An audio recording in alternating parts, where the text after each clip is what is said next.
Hello dear all friends, সবাইকে আমার আন্তরিক শুভেচ্ছা, শুভকামনা এবং ভালোবাসা।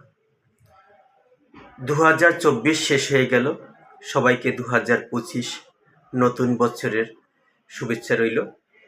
Happy new year. 2025 সবার ভালো কাটুক। 2024 যে গেল, 2024 আমার জন্য একটি ভয়ঙ্কর বছর গিয়েছে। আমার জীবনে এই যতটা সময় অতিবাহিত হয়েছে, 2024 হলো আমার জীবনের সবচেয়ে ভয়ঙ্কর বিভীষিকাময় একটি বছর। 2024-এর শুরুতে অর্থাৎ জানুয়ারি থেকে আমি একটি বিজনেস শুরু করি। আপনারা অনেকেই জানেন আমি পেশায় একজন চিকিৎসক। পাশাপাশি আমি লেখালেখি করি, সাহিত্য নিয়ে আমি গবেষণা করি। বিভিন্ন বিশ্ববিদ্যালয়ের সাথে আমি জড়িত আছি। পার্ট টাইম বাহিরের কয়েকটি বিশ্ববিদ্যালয়ে আমি পড়াই। জড়িত আছি বাংলাদেশের স্বনামধন্য একটি মানবাধিকার সংস্থার সাথে। আমি একটি মানবাধিকার সংস্থার বাংলাদেশের দায়িত্ব পালন করছি।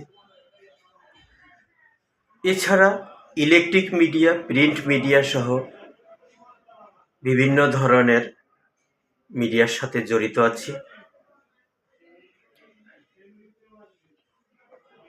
2024-এর 1 জানুয়ারি একটি নতুন ব্যবসা শুরু করি। সেখানে আমি বলতে গেলে সেই ব্যবসার ধরাশায়ী আমি অনেকটাই সেখানে আমি লস হই। অনেক টাকা, কয়েক লক্ষাধিক টাকা সেখানে আমি হারিয়েছি। যাই হোক, সেটা নিয়ে আসলে আমি যদি সুস্থ থাকি তাহলে এই টাকা আমি তেমন কোনো চিন্তাই করি না। কিন্তু 2024-এর যখন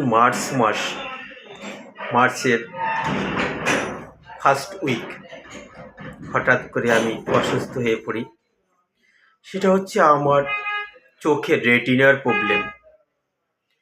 চোখের যে রেটিনার যে প্রবলেম, সেই রেটিনার সমস্যার জন্য আমি বাংলাদেশের টপ লেভেলের ডক্টর আমি দেখাই। ঢাকাতে গিয়ে আমি প্রায় 4-5 জন ডক্টর দেখাই। দেখানোর পরে একজন ডক্টরকে আমার খুব ভালো মনে হয়েছে, তাকে দেখিয়েছি। দেখানোর পরে সে বলল যে রেটিনাতে ছিদ্র হয়েছে এবং মাল্টি ছিদ্র, কয়েকটি ছিদ্র আছে। সেই ছিদ্র দিয়ে পানি জমে চোখ আস্তে আস্তে ব্লাইন্ড হয়ে গিয়েছিলাম, আমার রাইট আই। একটা পর্যায়ে আমি ডান চোখে দেখতে পাইনি। পরে ডক্টর আমাকে ইঞ্জেকশন সাজেস্ট করলো।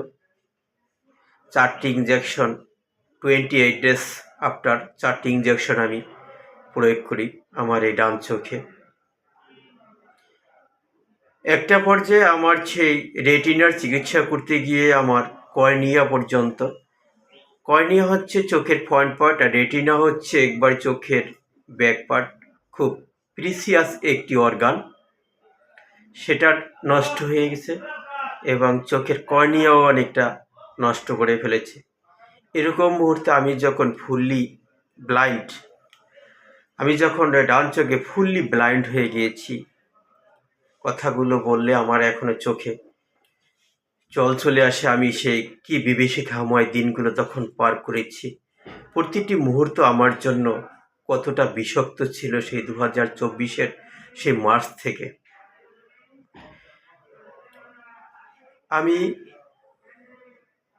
2024-এ যখন চোখের যন্ত্রণায় ভুগতেছি, একটা পর্যায়ে আমার চোখের অবস্থা খুব খারাপ হতে থাকে। পরবর্তীতে আমি সেই ডক্টরের পরামর্শ নিয়ে বারবার তাকে বলছি যে আমার চোখের অবস্থা যেহেতু ডেভেলপ হচ্ছে না, কি করা যায়। সে বলছে হবে, হচ্ছে এভাবে করে। যতটা দিন অতিবাহিত হচ্ছে ততই আমার চোখের অবস্থা খারাপ হচ্ছে। যাই হোক, এরপরে আমি ভিসা করে বাংলাদেশ থেকে চলে যাই ভারতের চেন্নাইয়ে। সেখানে গিয়ে চিকিৎসা করি। তারা সেখানে আমাকে বলছে রেটিনা লিক হয়েছে, পরবর্তীতে